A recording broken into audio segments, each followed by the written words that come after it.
Here's the uncomfortable truth nobody wants to admit. Intelligence has become the enemy of persuasion. Right now, somewhere in the world, a simple lie is traveling faster than a complex truth, and we're all complicit in its journey. Think about the last time you shared something online.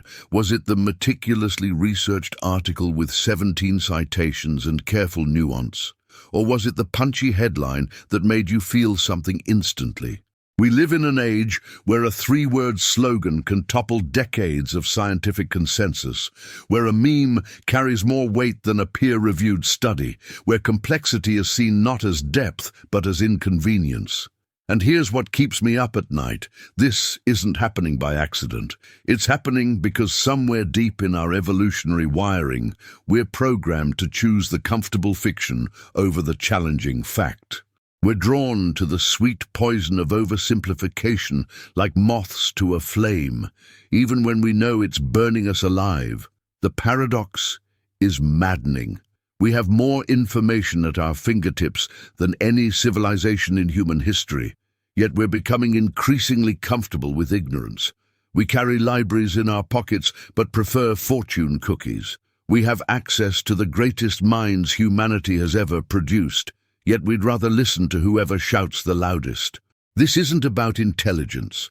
Some of the smartest people you know are sharing the dumbest ideas. This is about something more primal, more human, more terrifying. It's about the ancient war between what feels true and what is true. And right now, feeling is winning. Your brain, that miraculous 3-pound universe between your ears, is constantly making a choice. It's choosing between two paths, the quick path and the true path. The quick path feels like certainty. It arrives pre-packaged, gift-wrapped in confidence, requiring zero assembly. It tells you exactly what you want to hear, in exactly the language you're prepared to understand. The true path, it's messy.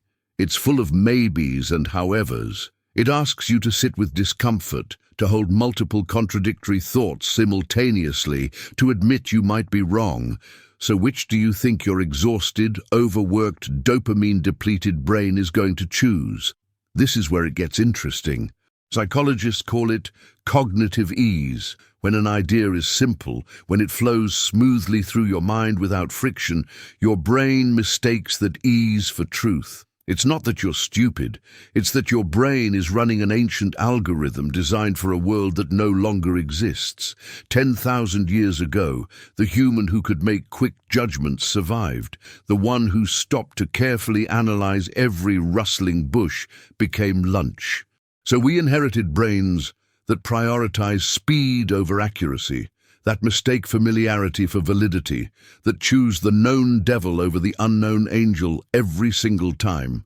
We're walking around with Stone Age hardware trying to process Information Age software, and the lag is literally killing our capacity for complex thought. But here's where it deepens. Smart ideas require effort. They demand that you upgrade your mental operating system.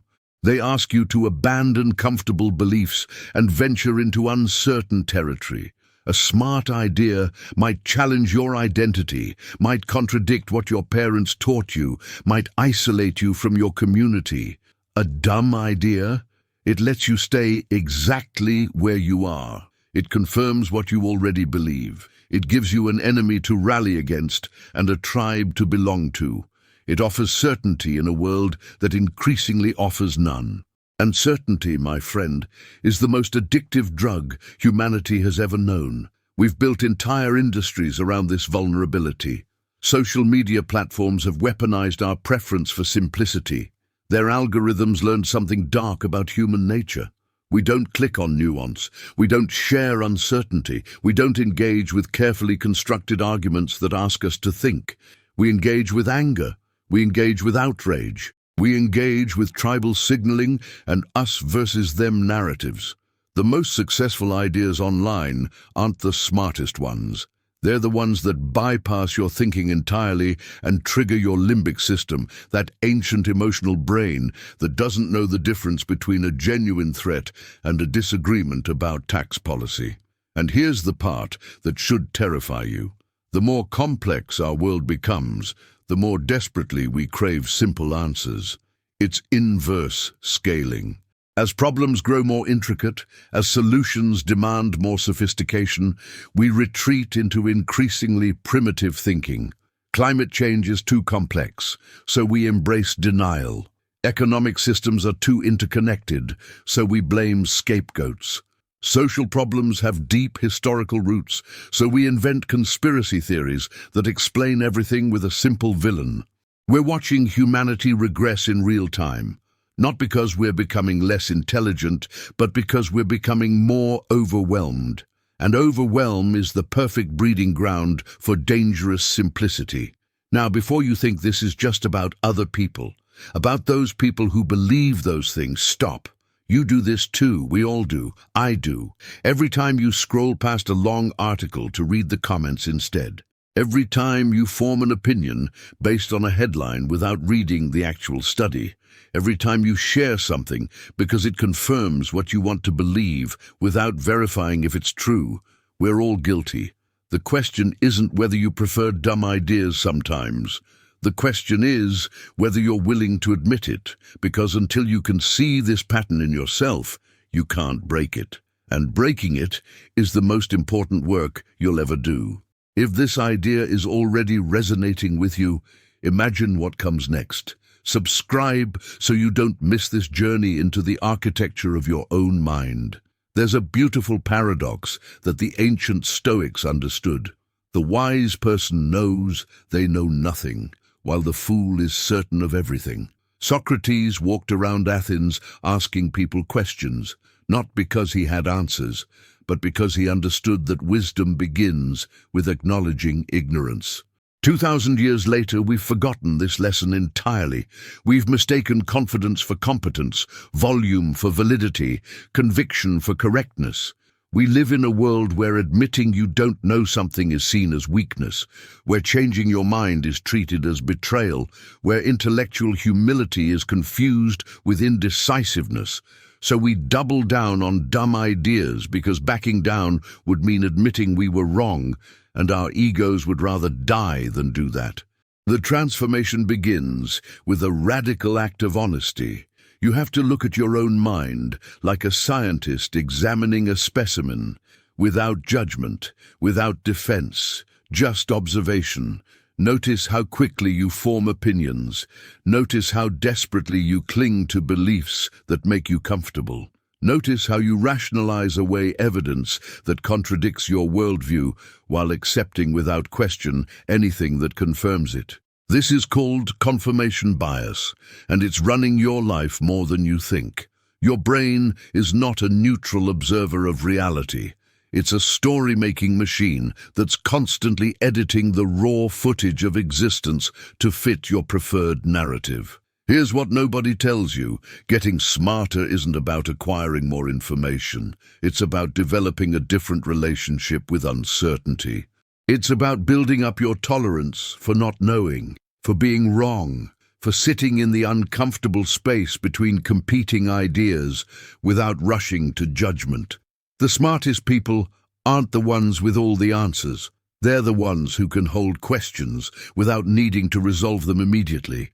They've trained themselves to resist the seductive pull of premature certainty. They've learned that I don't know is not a weakness, but a superpower, because it keeps their minds open to truth rather than closed around comfort. Think about the last time you changed your mind about something important.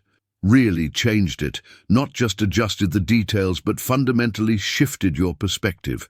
It probably wasn't pleasant. It probably felt like dying a little, like losing a part of yourself.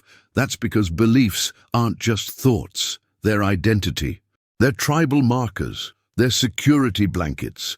Changing them requires a kind of courage that modern society doesn't teach. We're taught to be right, to be consistent, to plant our flag and defend our hill.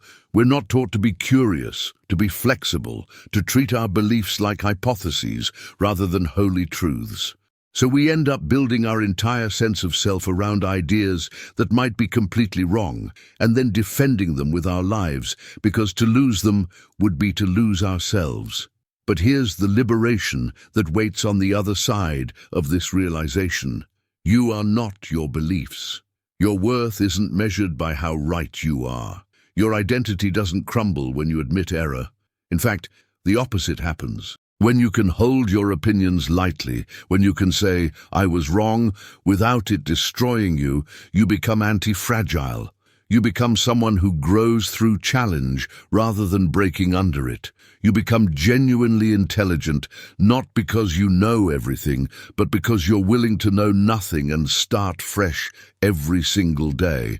So, how do we do this practically? How do we resist the gravitational pull of dumb ideas in a world that's constantly trying to sell them to us? First, slow down. The fast answer is almost always the wrong answer. When you feel that immediate surge of agreement or outrage, that's your signal to pause. Your emotional brain is trying to hijack your rational one. Breathe, wait. Ask yourself, why does this idea feel so right? Is it because it's true or because it's comfortable? Second, seek out discomfort. Deliberately expose yourself to ideas that challenge you. Read arguments from people you disagree with, not to mock them, but to understand them. The goal isn't to change your mind about everything. It's to build your capacity to sit with opposing viewpoints without your ego feeling threatened. Third, practice intellectual humility.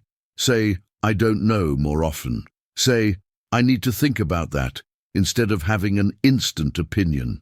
Give yourself permission to be uncertain, to be incomplete, to be in process. There's a secret that the truly wise have always known, and it's this: complexity is not the enemy. Nuance is not weakness. Uncertainty is not failure. These are the hallmarks of genuine intelligence, of a mind that's still growing, still learning, still alive. The moment you think you've figured it all out is the moment you've stopped thinking at all. The dumb idea promises you've reached the destination. The smart idea reminds you that you're always traveling, always questioning, always evolving. One offers the illusion of arrival, the other offers the adventure of becoming. But there exists a secret still more profound that few dare to acknowledge. The preference for dumb ideas isn't just a bug in our cognitive programming. It's revealing something essential about what it means to be human. We are meaning-making creatures living in a meaningless universe, desperately trying to impose order on chaos, to find patterns in randomness, to create certainty where none exists. Smart ideas force us to confront the abyss, to stare into the void and admit that most of reality is beyond our comprehension. Dumb ideas protect us from this existential terror. They give us the illusion that the world is simple, that we can understand it, that we're in control. And maybe, just maybe, we prefer the beautiful lie to the ugly truth because the truth is too heavy to carry all the time. This is the ultimate paradox. Our preference for simplicity is itself a complex psychological defense mechanism against the overwhelming complexity of existence. We're not just being lazy or stupid, we're trying to survive. We're trying to maintain our sanity in a universe that doesn't care whether we understand it or not. And perhaps the real intelligence isn't in choosing smart ideas over dumb ones. It's in recognizing why we make the choices we do, in having compassion for our own limitations, in accepting that we're all just doing our best with the equipment we've been given. The wise person doesn't condemn humanity for preferring comfort over truth. They understand that comfort is a form of truth too, a truth about what it costs to be conscious in an indifferent cosmos. So here's where we land. You cannot escape being human.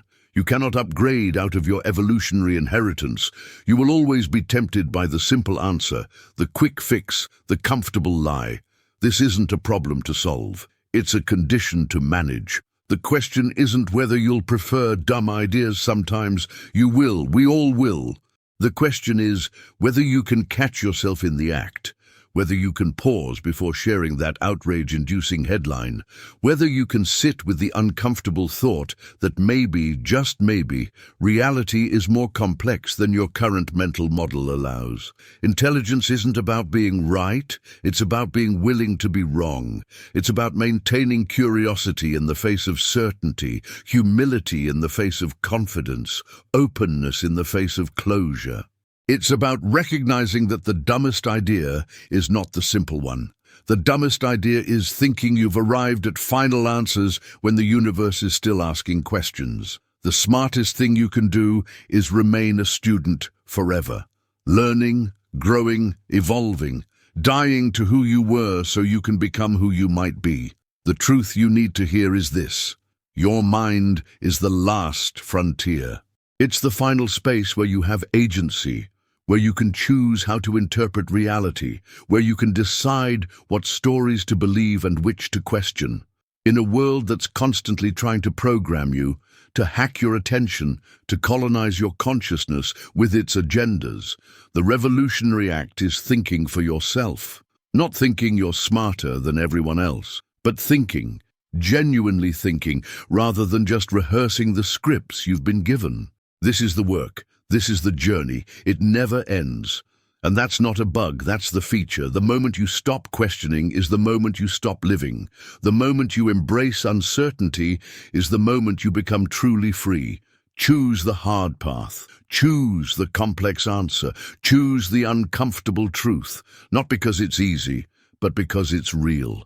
And reality, in all its messy, chaotic, incomprehensible glory, is the only thing worth believing in. If this message found you at the right time, if it stirred something in you that's been sleeping, do two things. First, like this video so others can find it. Second, share it with someone who needs to hear this, not to prove you're smart, but because transformation is always better when it's shared. Subscribe to this channel if you want to keep exploring these ideas, if you want to keep growing, if you want to keep becoming. The journey continues. The question is, are you coming?